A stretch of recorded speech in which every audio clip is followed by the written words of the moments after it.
to Mission Start Podcast. It is the week after anime.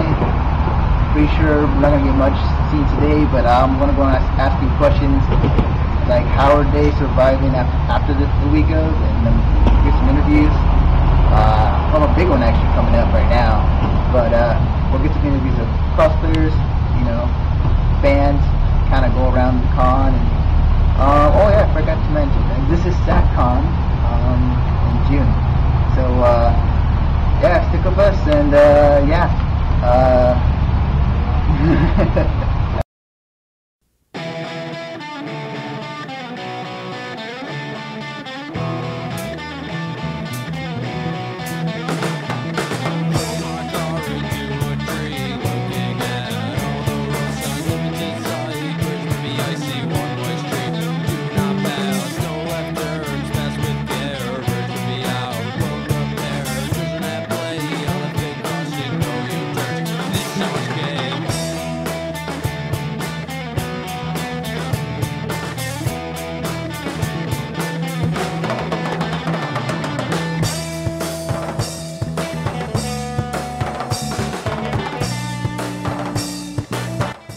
Hi everybody, it's Anthony Diana from Mission Start Podcast.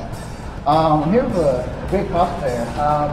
Tell me, what's your name and what gave you this idea to make this costume? My name is Luciferia. At least that's my screen name. People call me Lucy by a moniker. This costume was actually commissioned by a man on Dark Knight Armory, or was that Princeton? Either way. For the most part, yeah, I wanted to be a blood elf paladin, because being a hunter is a little trite, a little too hard to do. So I saw this and said, hey, well, are you capable of making this in this color scheme and like this? And he's like, yeah, I can do that. So I've been wearing this since Anime Expo of last year. Nice. And don't get tired of it. Although I get tired in it. I can tell with the understandable. I can tell with the armor, with the shoulder pads and everything. How do you? I mean, like, I know it's a lot to put on, but like, how do you like kind of maneuver in it? It's 45 pounds altogether, counting the water that I'm carrying and the sword that weighs maybe a pound and a half. Not real sword, foam rubber, and it's more of I keep this side all fastened up and buckled, and I just slide it on one shoulder, lean over as far as I can to my right, pull on one of the straps until it goes through the loop, and then hopefully by then I'll have remembered to put on the tabard first, which goes underneath all the armor, which most of the time I don't, and I wasted 30 minutes getting into my armor. Wow. And it looks like the person that commissioned it really did an awesome job in costume. When you first put it on and when you were displaying it, like, what was the reaction from the crowd and fans? When I first arrived in Anime Expo, it was kind of like I ran into an old friend of mine, and she usually plays Faye Valentine, and she kind of just shook her head and said, wow, you're not going to be moving anywhere. You're going to be staying in one spot. And I was like, no, I'm not. This isn't that good of a cosplay. Then my friend, who was also playing a blood elf and was dressed up as a blood elf, she came meandering over to say, oh, it's good to see you again. We hugged, and a circle formed around us, and we didn't move for the next hour and a half. And for some reason they were telling her to move over to the side so they can take pictures of me, and there were a bunch of dudes. Interesting. Interesting. Yeah. Wow. That's so, what's your next plan as far as like what next anime convention you're looking for? Going to Anime Expo again this summer, July 1st through the 4th, and I'll be wearing this, I think, on the first day, and then the rest of the con is going to be spent as Kael'thas Sunstrider that I wore at BlizzCon last year, which again, I'm going to BlizzCon again. Awesome. So once again, you'll see Kael'thas Sunstrider, maybe on stage, maybe not, depends on if I have the grapes to show up on stage again and make an ass of myself twice. Well, time limit. I have to thank you for taking the time and Not a problem. showing us your awesome costume. Thank you very much. All right. Peace.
Alright, it's recording.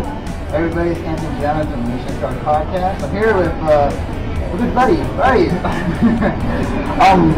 So I want to ask you, what's your name and why did you choose writing? My name's Eric, and I could like make up something like just write. It's my favorite character, but I think it all comes down to is the ability to make your fabric and stuff that you have, your tools that you have. And I just chose Ryu because I thought I just wanted something that looked really cool, and I just ran through the list what I could make, what I could do it. I was just told that there was a anime thing a few days ago, thanks to Warshak. Awesome. How long did it take you to make a costume? Actually, not very long at all. Maybe 2 days. Like a day to list all the pieces that I need, and then a day to buy them all and cut the stuff up. Nice. Is this your first time cosplaying Friday today, or did you order it before? This is my first time. This is brand new out of the package. It's white sealed folding reasons. I'm not that good at iron. If I wore this more than once, it'd be all wrinkled. Right. I think I did. Awesome. So, are you trying to go into any other kind of conventions in the future, or? I try to go as much as I can. I want to go as many as I can. But the cosplay people are the best. I mean, other people, they go around buying the stuff, and they're happy to see you sometimes. The cosplay people, they're the ones really excited to see other cosplayers. Yeah, exactly. I can tell from these things, you know. You see one good cosplayer, it's like, oh, how'd you pull that off? And, you know, it's like, you know, the exciting atmosphere, you know, how I get that. And you make that tell you how to do it. It's really awesome. One last question. Which player do you have Super 4? I think I played a demo. I played a demo, not for very long. I wouldn't have any really opinion about it because I always have to wait for the actual game. Things change. Right.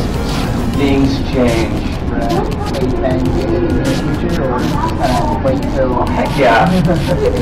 Yeah, of course. Alright, well, I know, just let me know when you do on a punch.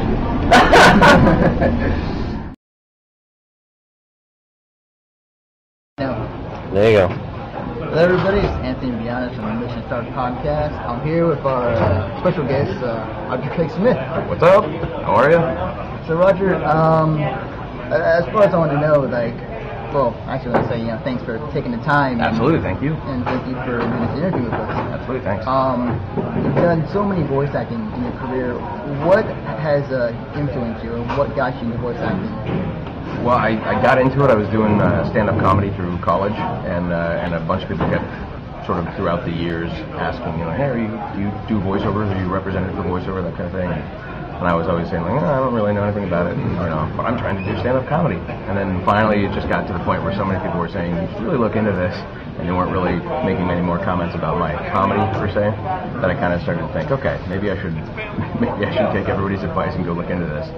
And so I got online and started, you know, looking for classes, and I think I called an agency or two and said, you know, do you guys recommend anything for voice training, that kind of thing? And heard about a class up in Burbank and went to the class. And from there, I just gave it a shot. Basically, I was in my little local town, my local region. I started sending out really terrible demos to little mom and pop post-production places, that kind of thing, and just started cutting my teeth. So sort of, I guess a lot of people usually hear it from someone else. That, you know, hey, you should look into it, or if you're like a fan of, you know, cartoons and you really want to work in that business, then you might start that way. But for me, I was doing little characters and voices on stage, and people just started saying, hey, you should look into this. That's how I got started. I really didn't know too much. I mean, I knew cartoon voices and stuff like that growing up, but I didn't really find myself thinking, that's what I want to do someday. I never really gave it a thought, and all of a sudden I stumbled into it and love it. It's like a perfect little thing. Very nice. For people aspiring to be in a position, do you have any advice for people who want to get into the voice acting career? I guess, I mean, a lot of people, that's a very common question. A lot of people like say, how do you get started? And I could never begin to tell you, like, well, here's what you want to do, because this is the book on how to, on how to make it happen, because everybody's got their own sort of unique story about how it started to kind of take off.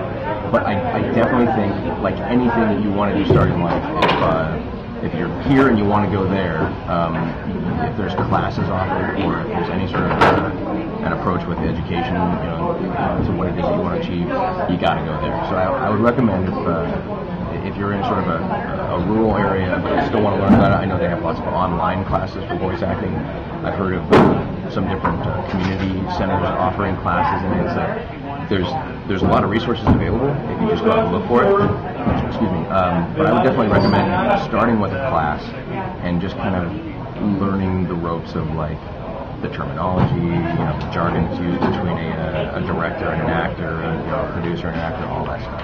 So go out and get yourself a class to begin with, and it'll also kind of open your eyes to what it's like. I think a lot of people think it's, for me, I was shocked because I was doing stand-up comedy at the time and was able to get up and be on a stage in front of 300 or 1,000 strangers and try to tell jokes and be the guy who's in command.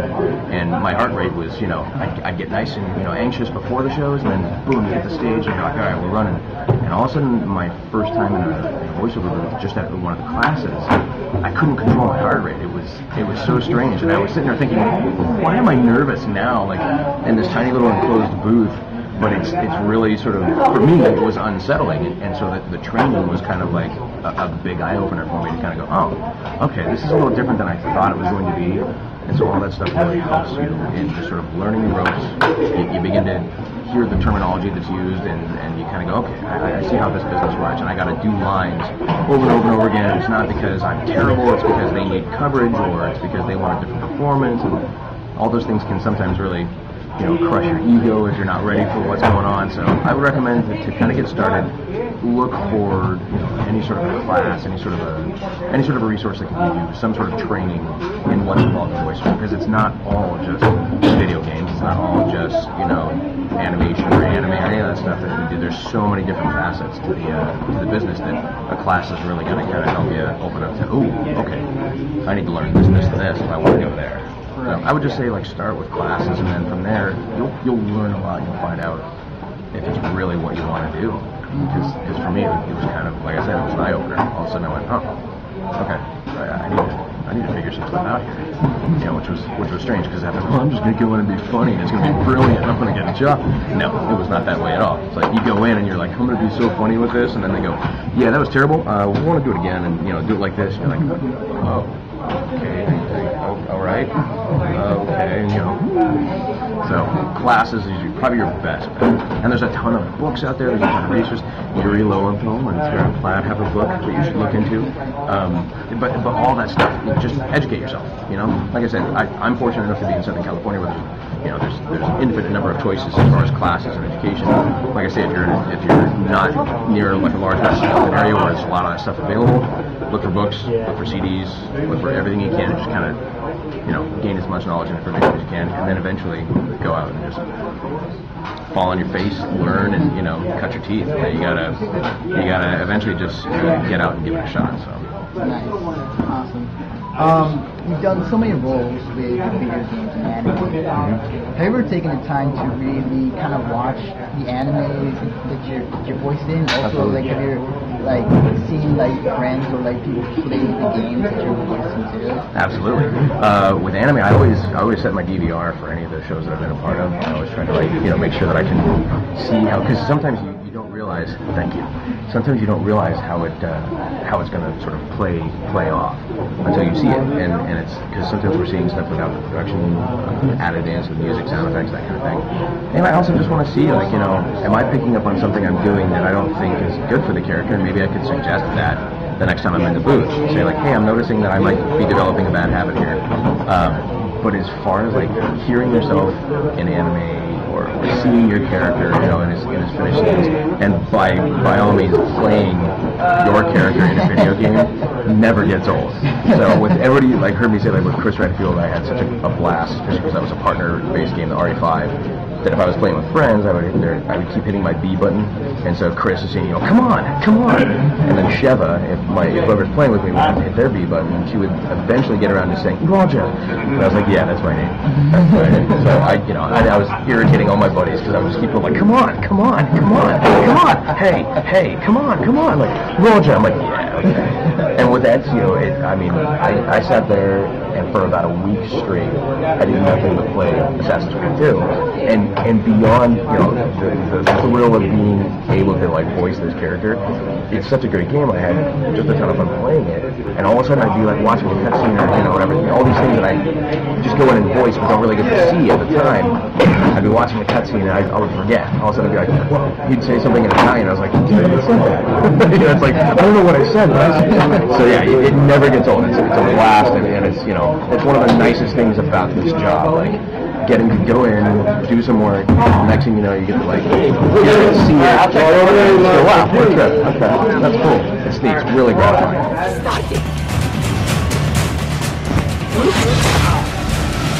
Go get him back for me, Ezio. You have my word.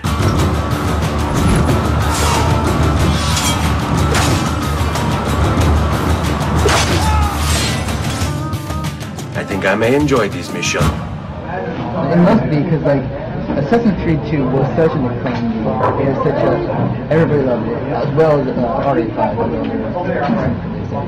Of course. Critics? No, everything we do is brilliant. It's beyond criticism. Yeah. Speaking of which, there was a Capcom event happening in Hawaii, and there was some big announcements. One of which was my personal favorite. Marvel vs. Capcom 3. And being a guy who's played a lot of Marvel vs. Capcom 2, I'm excited for 3. Yeah. And seeing the trailer with Iron Man, Morgan, seeing Chris Redfield playing the Hulk at the end. Yeah. I would have thought. Yeah, so... It's kind of unfair he pulls out a gun. I don't know that, like, I think the fight's over at that point. It's like, really? Yeah, you can always torn. Even against Hulk. Freudian flip. Yeah, even against Hulk, it's like, really? Just pull a gun out, Chris? Come on.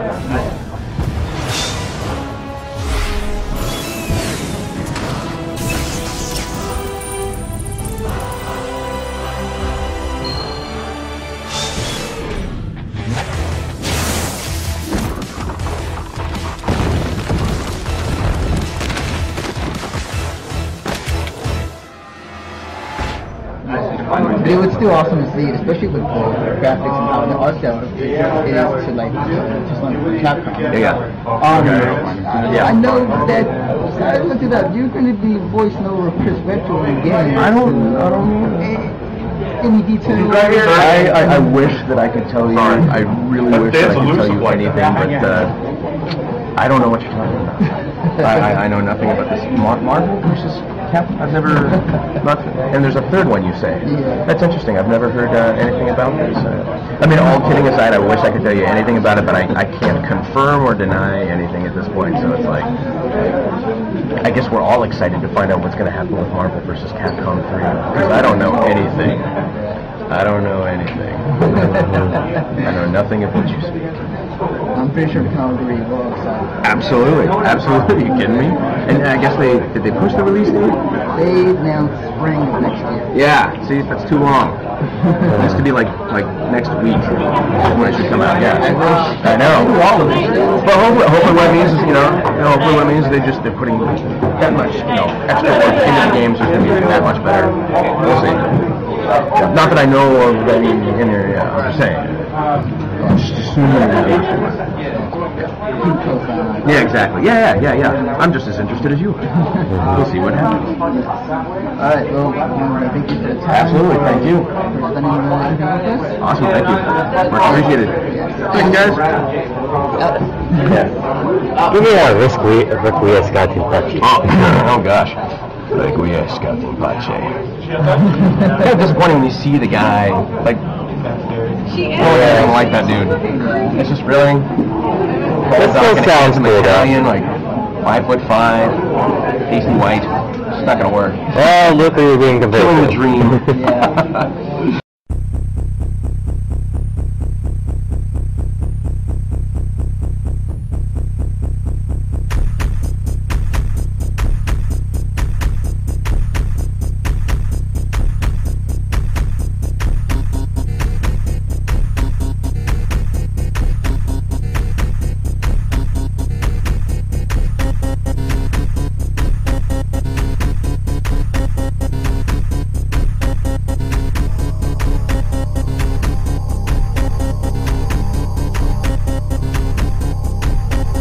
Alright, well, that does it for Sac Con June.